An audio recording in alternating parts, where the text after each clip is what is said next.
হামলাকারী শিক্ষার্থীদের শাস্তি না হওয়া পর্যন্ত ক্লাসে না ফেরার সিদ্ধান্তে অনড় রয়েছেন খুলনা প্রকৌশল ও প্রযুক্তি বিশ্ববিদ্যালয়ের শিক্ষকরা। একই সাথে 7 দিনের মধ্যে শাস্তি না হলে প্রশাসনিক সব কাজ থেকে বিরত থাকবার ঘোষণাও দিয়েছেন শিক্ষকরা। সকালে প্রশাসনিক ভবনের সভাকক্ষে শিক্ষক সমিতির সাধারণ সভায় এই সিদ্ধান্তের কথা জানান শিক্ষকরা।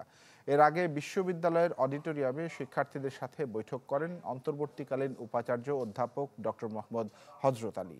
সভায় সিদ্ধান্ত অনুযায়ী শিক্ষকদের কাছে ক্ষমা চেয়ে ক্লাস শুরু করতে লিখিত আবেদন করেন শিক্ষার্থীরা।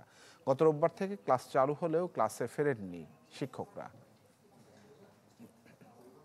আমরা আজকে যে স্মারকলিপি ওখানেও আমরা ক্ষমা চাচ্ছি, আমরা সরাসরি গিয়েও ক্ষমা চাচ্ছি। এমনকি আজকের আমরা আমাদের মাননীয় ভিসি স্যারকেও এটাই জানাইছি, দরকার হলে আমরা প্রত্যেক শিক্ষকের পা ধরে মাফ চাইতেও রাজি আছি। তারা যদি এই যে মনক্ষুণ্ণ হয়, তারা যদি রাগ করে থাকেন, তো আমাদের তো অবশ্যই উচিত তাদের কাছে গিয়ে ক্ষমা চাওয়া। ক্যাম্পাসে সংঘটিত অনাকাঙ্ক্ষিত ঘটনার সাথে জড়িত ব্যক্তি সহ শিক্ষকবৃন্দকে লাঞ্ছিত করার ঘটনায় জড়িত সবাইকে চিহ্নিত করে আগামী 7 কর্মদিবসের মধ্যে সুষ্ঠু বিচার নিশ্চিত করত শিক্ষকবৃন্দকে ক্লাসে ফেরার পরিবেশ তৈরি করে একাডেমিক কার্যক্রম চালু করার জোর দাবি জানাচ্ছে।